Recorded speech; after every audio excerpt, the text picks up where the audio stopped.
side effect of that. So, we got a hypothesis for that too. So some researchers have this theory. And while there's no evidence to suggest that they're correct, there are some interesting details to examine that might suggest involvement of a highly advanced craft from another world.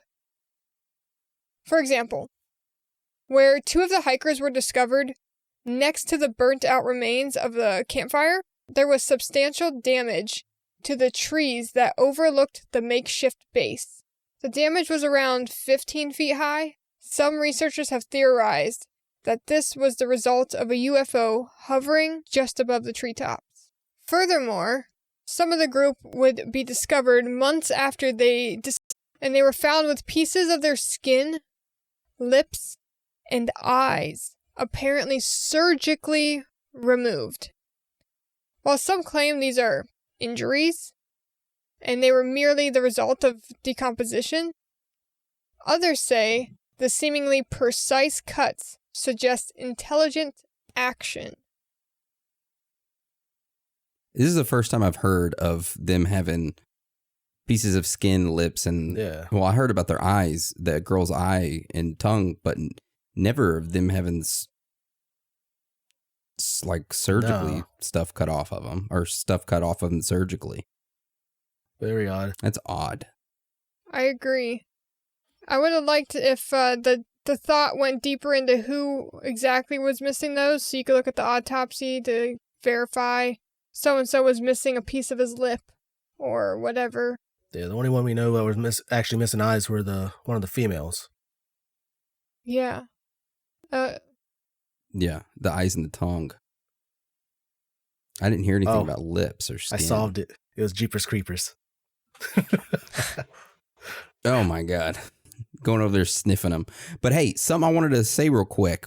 During this time frame, in the late 50s, this was the same time frame that we talked about during our Patreon episode this week of the secret Nazi space program. During the late 50s and 60s, supposedly the Nazis were really testing out their UFO stuff. That's when they had the reptilians wrapped around their finger and they were flying stuff around. So make sure you check that one out, that Patreon episode out. Really good. But moving on to the next theory, unless y'all had something else you want to say about UFOs. I won't say UFO, but some kind of aircraft. It kind of makes sense, blowing them out of the tent, destroying the tent up, I guess. The pressure coming from... Yeah, with that gravity machine. And maybe... They ripped it up and covered it with snow at the same time, as if something pushed and moved snow in a sudden fashion. Hey, maybe the UFO has fucking neutron weapons, that secret weapon. Maybe it was a new driver, right? He was letting the teenage son drive it, and he was like, quick, we got it. Okay, we're going to watch some humans. Look at them. Oh, they're staring at us, Dad. Okay, we got to leave. And he accidentally pushes the fire the laser button. No, it's the wrong button. I'm firing my laser. Shit, let's just go. We're entering ludicrous mode. Yeah. All right. So we're going to go on to the next theory, which is the one we talked about, or we've been kind of mentioning here and there, the Mansi people, which is the local tribe. So this theory is that the deaths of the individuals were the result of attacks from the local tribes in the area, most notably the Mansi tribe that we talked about. There's no real evidence of this, though, so this is just a straight-up theory.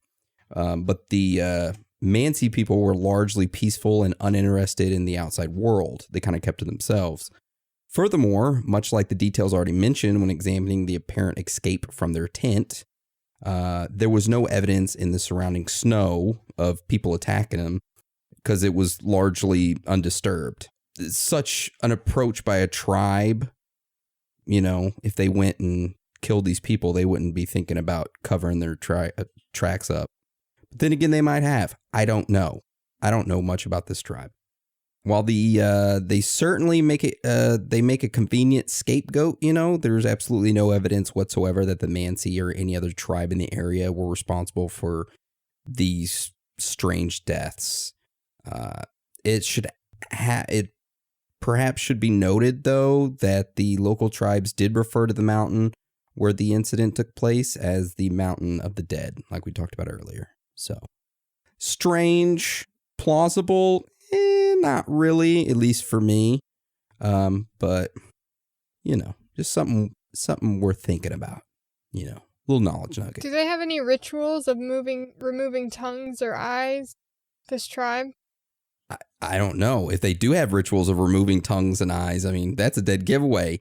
They attacked in the middle of the night during a blizzard and freaking killed these people and took a tongue and an eyeball and left.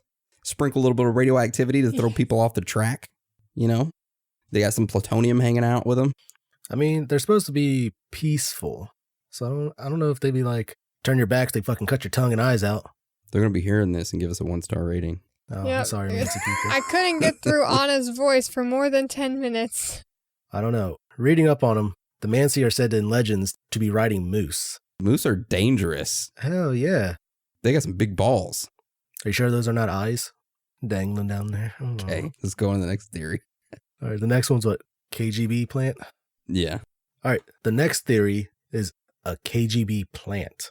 There are several theories that the hike into the mountains was secretly and against the majority of the hikers' knowledge, a KGB operation. Perhaps one of the most interesting aspects of these claims is the fact that the oldest member of the group, 38-year-old Zimyan, aka Alexander Zolotaryov, was not only a last-minute addition, but also reportedly had extensive military and combat training. Why exactly was he there? Perhaps the tattoo on his body is worth paying more attention to by researchers into this most mysterious case. The tattoo read, Damaruluzaza. That's a good pronunciation, Dan. I know, right? So it's Daermulazewa. I'm going to spell it out to you guys. Daermmuazuyaya. But moving on. According to those who have researched the word, there is no translation in any known language. Well, I guess now I know why I can't fucking pronounce it. Many assume it to be either a secret military tag or some kind of secret society. I wonder if Hans knows that word. Hans seems like a guy who would know this word. You think? You want me to text him? I'm going to text him it. So what does this mean to you? Oh, wait a second here. Oh, shit. Did you find? Here, I gotta show you. I find this. It's like, hello, everybody. I have a theory about the cedar. We know that a cedar is a tree, and we know that Semyon have a tattoo of that word, or then he spells it a different way, I guess the real way of spelling it. If you go at Morse code tree, you can see that the thing is a furtive plane military, or it's like intelligence, artificial, extraterrestrial, or military plane. And someone like drew the Morse code thing, and then I guess where they found the bodies or something like that. And it comes out to that stealth jet, which if you draw it on, I guess the Morse code or whatever. It does. It seems a little bit of a reach. It does, but it's just like that is interesting. Looks like a bird, too. Anyways. All right, so we'll move on. Many assume it to be either a secret military tag or some kind of secret society moniker. If there is any truth to Zolotaryov or any of the Dyatlov crew being KGB agents, what their mission might have been is still anyone's guess. Man, I don't know. Yeah, I don't know that Morse code stuff or what that word means. Yeah, neither do I. I'd have to take like a full day to dig into that word and the theories surrounding it and all that stuff. All right, so how about we go ahead and dive into some American intelligence involvement with this? Well, at least some theories on it. Ooh, I like that. Ooh. So there's some claims that the incident was a result of a CIA KGB meeting, and it was involving the handling over of radioactive materials, which ultimately resulted in the deaths of 9 Soviet citizens. Now, I will say that there's no real proof for these claims. They rely heavily on the simple fact that the Cold War was in its heyday at that time. And if there was any chance at all that the United States could have been placed in a negative light, the Soviets would have taken it. However now, there is a reason to believe there could have been a type of entrapment kind of scenario. And it was, for example, there were considerable indications of radiation. Both of the area itself and some of the dead had that radioactive material on their clothes. Now, rumors would surface that the incident was an attempt to plant radioactive materials on CIA agents, and that were caught behind Soviet lines. Somehow, the operation went wrong, and the hikers were killed. If this theory was true, then that would mean that at least one of the hikers was a KGB operative. I want to know, like, how much radioactivity was found on them. Like, how much? Because that would tell me quite a bit, you know? I mean, Yes. It's not like you just get it on you randomly. The fact that it's there at all is a weird find. Well, I think I figured it out, but we'll save that until the end. All right, so let's talk about the next theory, which is the Gulag authorities killed them by mistake. So in addition to the potential threats from the escaped Gulag, the Gulag authorities themselves were likely to shoot first and ask questions later, particularly in the region that the hikers were at. Now, we should bear in mind that they were off course and somewhere they had not planned to be originally. So might the Gulag authorities perhaps been conducting a standard patrol of the area or maybe looking for an escaped prisoner? They might have been like a little eager for a potential apprehension and killed the hikers by error. You know, imagine the anger from the local population if this was, to become known. Perhaps then a cover-up was decided upon. Note, however, that a potential hole in this theory is that the nearest Gulag was reportedly about 60 miles or 100 kilometers from where the incident took place. So the patrol area would have been extremely large. While there's no proof that the Gulag guards killed the hikers and covered it up, there's certainly enough murkiness around this incident for people to be suspicious. Also, it was during the Cold War era, a time when distrust, even among a country's citizens, it ran super deep. In fact, the notion that the Cold War played a major part in the mysterious incident carries over into our next theory. So who wants to kind of transition over into that one? So this next one involves escaped prisoners. Though it is less talked about, there is a claim that the hikers were the unfortunate victims of escaped prisoners from the gulags that were in that region. Many such prisoners, who very well may have been incarcerated since World War II, and wouldn't have been all up to speed with the world events. So they would have been imprisoned in these facilities. To them, the conflict would have been still very much taking place, unless they had other inside knowledge. And if they were spotted by strangers, that could have resulted in an attack from these desperate people.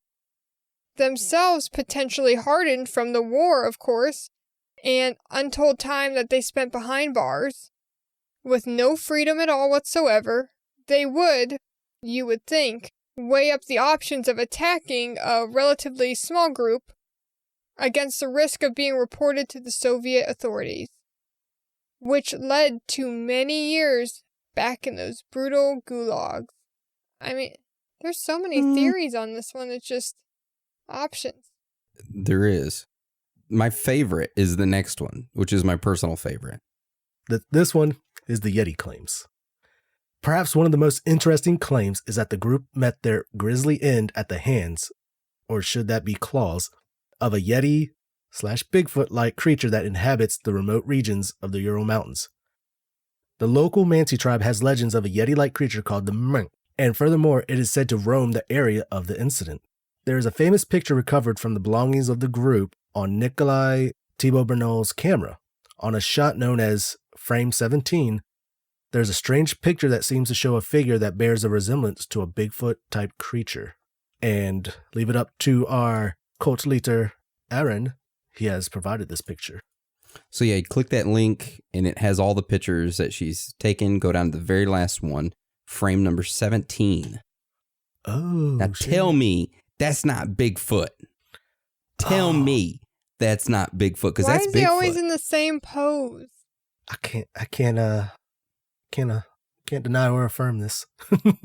Do you think that they could have been playing a trick where they put on clothes and went out there and was like, go out there and stand like you're looking like Bigfoot? I don't know. That's a pretty big figure, though. Yeah, and it doesn't even look like the figure has clothes on.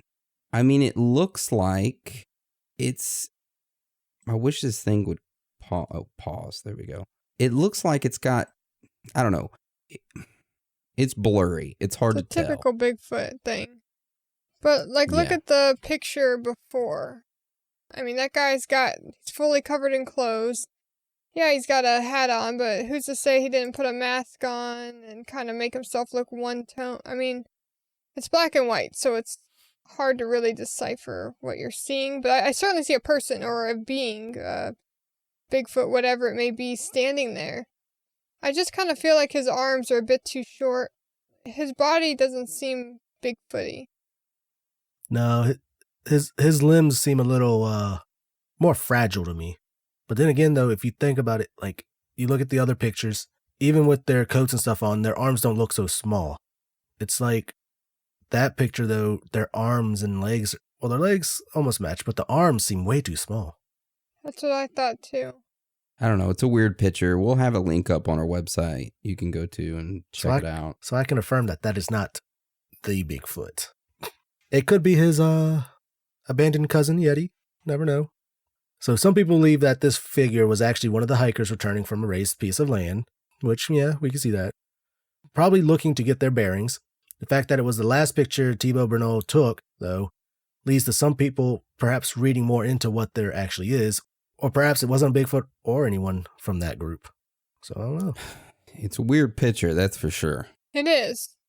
All right, so this last theory that we're going into is what they've essentially wrote it off as at this point. As Dan, you said 2019, they closed the book saying that it was an avalanche that caused these. Yes, that is correct. So that is apparently the most obvious answer. Radioactivity, check. Sure, you always get that in an avalanche. Missing tongue and eyes? Yeah. Let's add that to an avalanche side effect as well. But I'll tell you what they think about this. Okay, so for the most obvious explanation would be that the group, for all their experience, were the unfortunate victims of a freak avalanche. That's it. Case solved. That's it. We're good. Well, not quite. First off, the area has absolutely no history of avalanches. Certainly none that would cause outright death. Secondly, even if this was a freak occurrence that just happened to hit on the night when hikers just happened to be on that part of the mountainside, and there was simply no evidence of an avalanche, when the searchers eventually combed the area in search of these missing hikers. Aside from there being no evidence of an avalanche, the injuries eventually discovered on the recovered bodies didn't line up with such an incident. Although, this explanation was very much promoted at the time, and even now some people insist that's what happened. It simply doesn't add up to me personally. But such instance, against the obvious facts, could be argued to suggest a cover-up of sorts. Yeah. So now we roll into personal thoughts and theories, because those are all the theories. And my personal thought and theory around all this kind of adds on to the avalanche theory, if y'all are cool with me going over mine. No. Okay, well, I'm sorry, Dan. So I think, now this is just my personal thought and theory behind all this. I think it was an avalanche. I think an avalanche was coming down, okay, and they heard it. Right? They went crazy. We're like, we got to get out of this tent. They cut the tent open, and partial avalanche happened. Maybe, weird shit happened. They tried to climb up a tree, and didn't work out too well. They ended up dying, right? But you're probably wondering, what about the radioactivity? Now, this is what I know for certain. Okay, when you go and work at a nuclear power plant, and you're around radioactivity and you leave the plant, there is a potential that you take radioisotopes with you. I have seen people at nuclear power plants come into certain other power plants and have radioisotopes on their shoes from other nuclear power plants. Okay. Now Now, this Yuri Krivonchenko guy or whatever, we talked about him and how he worked at, where was it? At Cherblinsky 40, the secret nuclear facility. He was one of the many who was sent to clean it up, and that was the plutonium plant. Now, if I knew the exact radioisotopes that were found on the bodies, and it was a part of like a plutonium, or it was an isotope that could be traced back to a plutonium plant, then I would be, that's it. The radioactivity is just from his clothes, right? He worked there and he wore the same clothes or shoes, and they were just trace amounts from when he worked there, which could be plausible. Those trace amounts stay around forever, depending on what isotope it is. So I can see the only thing that I'm like iffy about is the eyeballs and the tongue. And that's why I'm kind of leaning more towards like, maybe they did die during an avalanche. The isotopes was from the dude working at the nuclear power plant, and the girl got her eyeballs and tongue ate by an animal. That's the only plausible explanation I can really like. If I had to lean towards something, that would be it. But is another thing that throws a wrench in all this is that weird last photo. Could that have been something that they saw that was maybe stalking them? And the girl was like, we have to take a photograph of. Was the girl who took a photograph the one who was writing the weird diaries? The photo of the weird person creature was Thibaut Renault. Oh. The Dubinina was the one with the weird diary. Oh, okay. All right.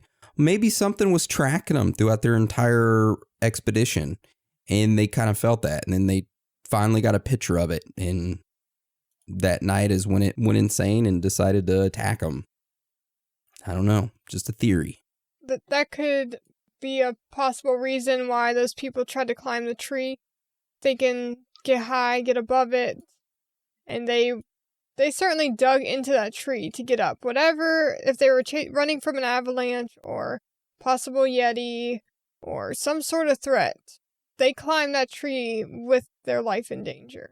You don't tear up your hands like that just because you want to climb a tree. Yeah, you don't tear out of a tent. If you're in a freezing cold and that's your tent, you don't cut it open with a knife to get out unless it's a life or death situation. So that's my theory. I don't know, truly. If I had to take the more plausible route, I'd say avalanche. If I had to take the more outrageous route, I would say an animal of some weird mythological creature, half alien, half Bigfoot, killed them. So Dan, what is yours? If you had to lean, what's your personal thoughts and theories behind all this? Literally, the start of yours was exactly my thinking. Is that an avalanche was starting to come out, and I'm going to assume that maybe one or two of them were outside of the tent. Either saw or heard the avalanche, yelled it out, and the others, instead of like going through the zipper because it was probably closed, when you exit, you close it up for other people, courtesy. They probably just ripped open the tent, jump out. One of them had one shoe on maybe when they were running around. So they tried to put their clothes on, but pretty much frantically just ran. The two Yuris tried to climb the tree to get above where the snow was coming down. Unfortunately, failed. So I'm definitely thinking the avalanche was the first part of it. And like you said, Krivonchenko, working at the plutonium plant, this nuclear secret site or whatever, he could have probably had an uptake. Yeah. He was radioactive himself. Maybe something like that. That's probably why they found some of the clothes that have radioactivity. He might have been radioactive himself, because I'm not sure how long before this expedition was before he was at that plant. So he could have still been fresh in him. Yeah. I'm not saying I know anything about nuclear or the decay rate of certain isotopes. An isotope, or yeah. Yeah. But, that kind of makes sense for that, because it wasn't on all clothes. Because if they were around something radioactive enough, there would be more of it. But it was only on, a certain set of clothes. But then, just like you said, the tongue, I'm thinking maybe frostbite. Tongue froze, being cold, she probably tongue was sticking out, didn't know, went to bite down, bit off her own damn tongue. Do you think it might have been multiple avalanches? Maybe the first one came down and some of them got away, and then they come back to get the clothes to survive longer. They did try to go back to the tent. Yeah, and then more avalanche comes down. It's possible because, it comes down in kind of like a layers. The skull fractures, boom, hits their heads, and the compression force that they died from was from the snow compacting on them. And then it'd been, 4 or so months since they were found. So the snow could have melted, right? I don't know. They said it didn't show evidence of avalanche. Oh, we'll scrap that theory. They said there was no evidence of avalanche? That's what they said when the searchers came by. There was no evidence supporting that there was a avalanche. And where they were found, there's been no really history of avalanches happening in that area. Doesn't mean that there couldn't have been one then. Damn. Someone could have caused one. It's true. Yeah. A UFO. But I mean... Orgies. So if anything, probably the area that they were in, there could have been an avalanche, or they thought there was one. Still frantically panicked, because if you look at some of the photos, you can see that visibility was terrible near the end. Crivoni Shenko's, if you look at the last 2 photos where they're hiking, visibility is shitty. So maybe, they thought or felt something was happening, so they panicked. But then by the time they realized nothing was happening, some of them got way too cold. Then some of them were trying to make it back to the tent to get their supplies. And then Yeti came out and ripped out the tongue and eyes of the woman, saying, "These are pretty eyes. I like them." I like that. But then again, though, in one of the pictures, I see a dog. I don't know if this dog went on the expedition with them, but they didn't say that it looked like any animal really ate the eyes and tongue. A lot of mystery surrounding this. So what's yours, Anna? So one that I kind of liked about this one is the infrasound theory. Did you guys dig into that at all? The which one? No. Infrasound? No, I did not hear about that. So this is a natural forming phenomenon. Where... Phenomenon. So it's a low-frequency sound that forms when winds create vortexes. In a nutshell, that's what it is. They create mini tornadoes. And the sounds are so low. They've done tests so infrasound is below 20 hertz. And that's lower than we could perceive. But just because we can't hear it with our ear doesn't mean it doesn't affect us. You could be affected by a vibe of somebody without saying anything. This vibe is down on that 20 hertz level. Super low. So in some people, when they hear this low frequency, it actually can induce the feelings of fear or dread and depression. People act irrationally whenever they hear this sound. So maybe that could have led them to they heard it. It was overwhelming because it was some sort of test that Russia was testing a attack technique using infrasound technology. And it was unfortunate that they were actually there. They weren't meant to die, but it just happened.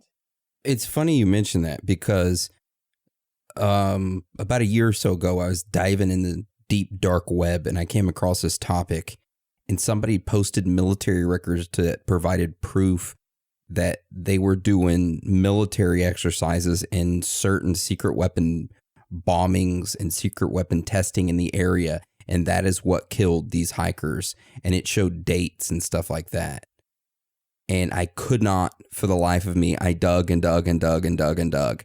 And it was nuked off the internet. I could not find it. But I know for a fact I saw them with my eyes. Weird you mentioned that. I feel like I heard it on another podcast as one of the theories, and it sounded really appealing to me. Yeah, so I was looking at trying to figure out what it could do to people.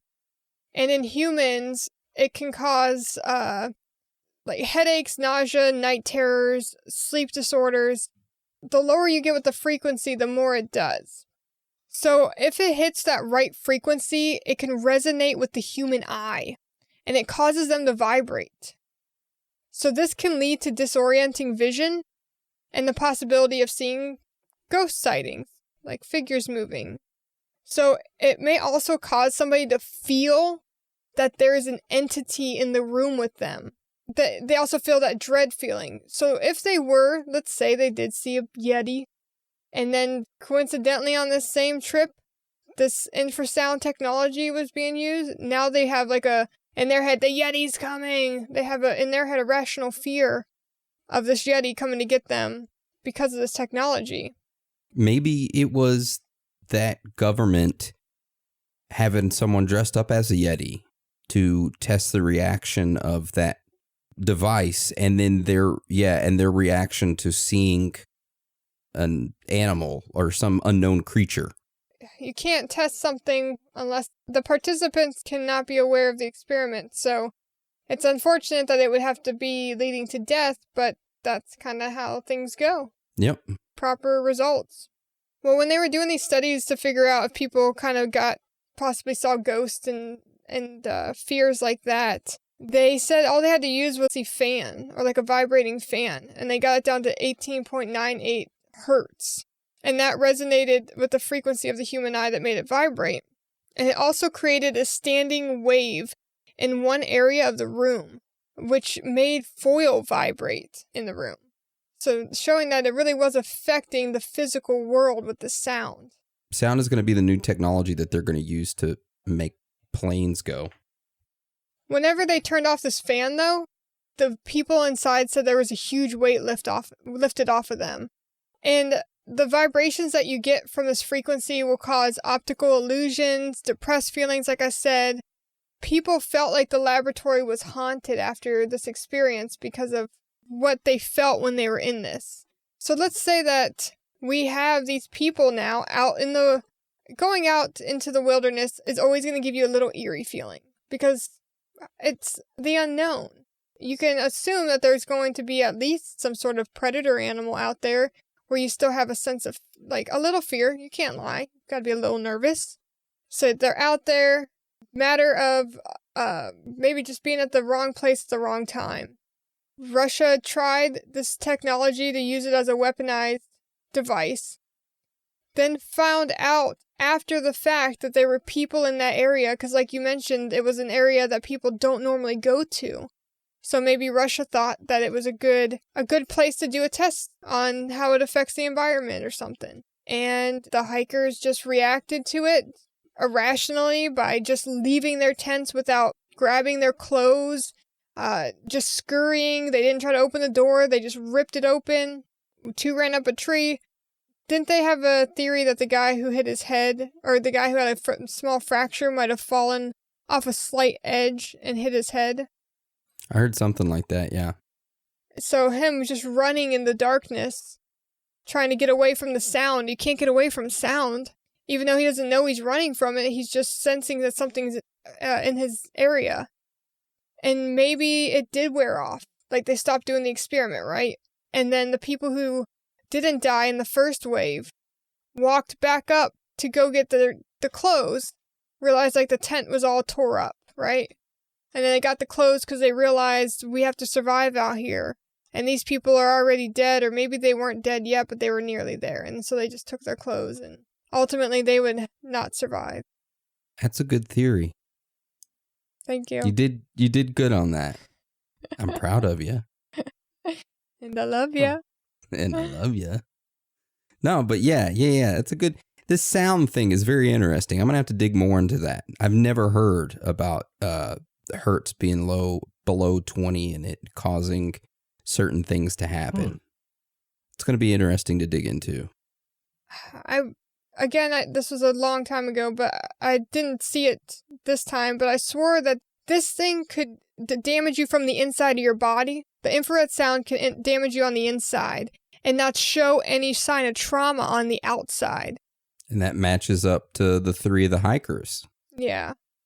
So, Anna out here solving the case. Just put me on the job. I got it. So, I was reading some of the journal or the diary entries. I'm starting to think that they might have had a falling out. Ooh, tell us, Danielson. Uh-oh. 90-day fiance drama. So Yes! on one of the nights, or I think it was January 30th, supposedly their tent had a bunch of holes and stuff in it. in the journal entry, it doesn't say anything about how the holes happened, but the one unknown diary on this site was Dubinina and Thibault Bernal got into a heated argument about, I guess, who was going to sew up the tent to fix the holes.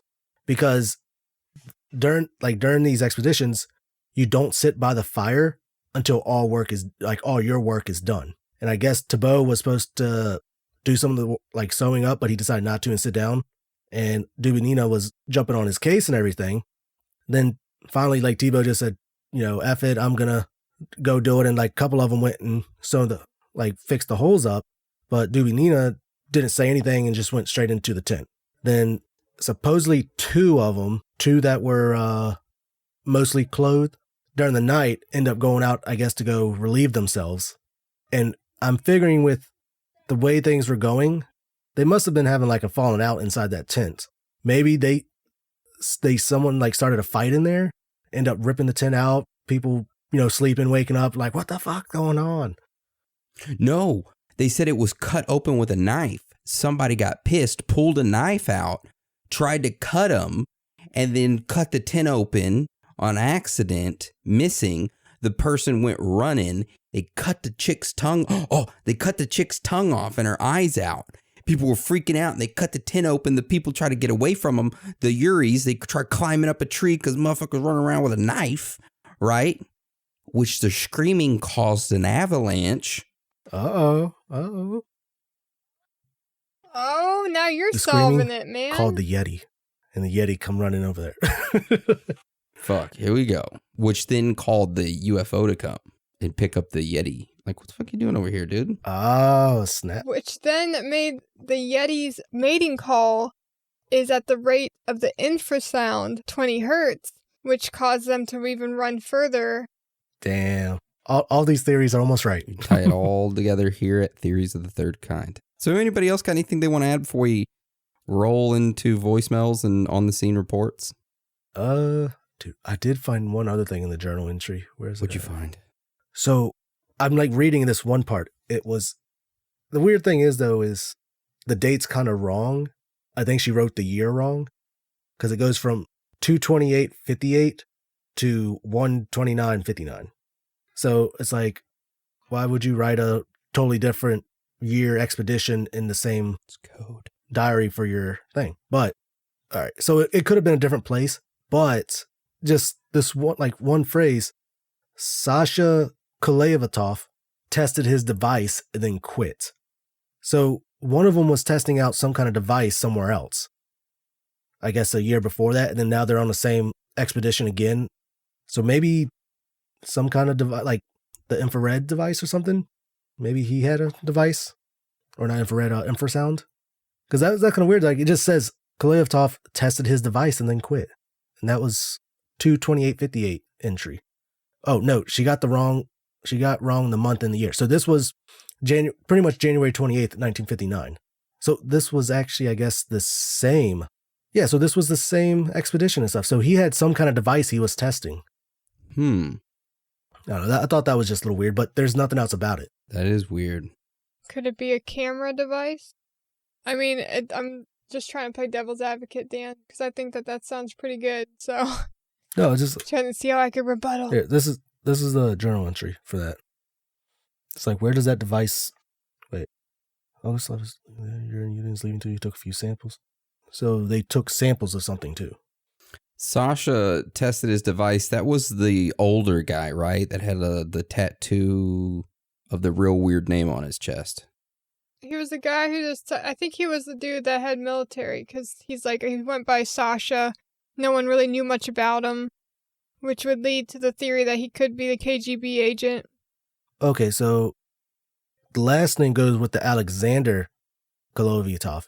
He was studying nuclear physics and stuff, and he worked at the inorganic materials that was engaged in producing materials for growing nuclear industry. I don't know. It's getting weirder. That's a good find, Dan. That's real good. Yeah, it is. We'll let the listeners follow up on that one. Y'all tell us what y'all find with that. Yeah, for sure. I'll dangle that bait. Y'all see what you can find. Dangle that bait, baby. Dangle that bait. All right. Well, Any of y'all got anything you want to add? I think I added way too much. Well, that's the end of the show today. I want to thank you for joining us, but don't go anywhere because we have more.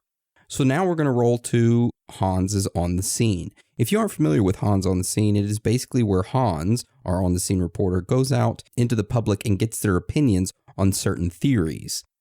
So we have his on the scene interview, and we're going to play that right now. It's your boy Hans on the Scene. So, do you believe in UFOs? A little bit. A little bit? A little bit. Like what would it take to go to from a little bit to all the way? To see one. To see one? I've seen them You've seen them on video. on video. Okay. So, what are some conspiracy theories you do believe in? I feel like the military's behind that. The what? The military. What about it? What about the? UFO? Okay. Okay. What about this child sex? You believe in that? About all the Hollywood stuff? Yeah. Do you believe Tom Hanks is one of the people that they named? I wouldn't be surprised. You wouldn't? No. Even though he's never played a bad role, like as a bad person, he's always been that uprighteous. No? I wouldn't be surprised just for the fact that people I know in real life that I thought were like super saints, and then come to find out they were doing that kind of stuff. Oh, yikes! I- Do you believe in Yeah. Do you believe in Bigfoot? No. So, I don't think so. 100%. That was so rude to be interrupted. So, what if you woke up in the middle of the night with some aliens standing around you? Would you believe it then? Yeah, but I don't want to see them. You don't want to see them? Look, What if they were- I shouldn't put that out there. Trust me, I believe in other stuff because I've seen stuff personally. You've seen stuff like? So therefore, I'm more open to a lot of that. Oh, okay. What have you seen? I've actually woken up in my grandmother's house to an older family, probably from, I'd say, 1900s. Oh, wow. That was like cooking dinner. How'd Like that a make whole you family. feel? I was scared as crap. I tried to wake my sister up, but I couldn't wake her up. You couldn't? I've woken up and seen like the black figure with the tall hat at my other grandmother's house. Oh my, the shadow people. Yeah. My goodness. It's been a couple of things. But yeah, I definitely believe in a lot of that. Sounds terrifying. For sure. I love his interviews. That one is by far the best one he's done yet, I think. Yeah. Well, he's got a listener or a interviewee who actually answered the questions. The fact that she doesn't like doesn't believe in Bigfoot, I'm gonna beat her up. Oh, you're going to beat her up? Uh-oh. Gender equality. It's okay. No, but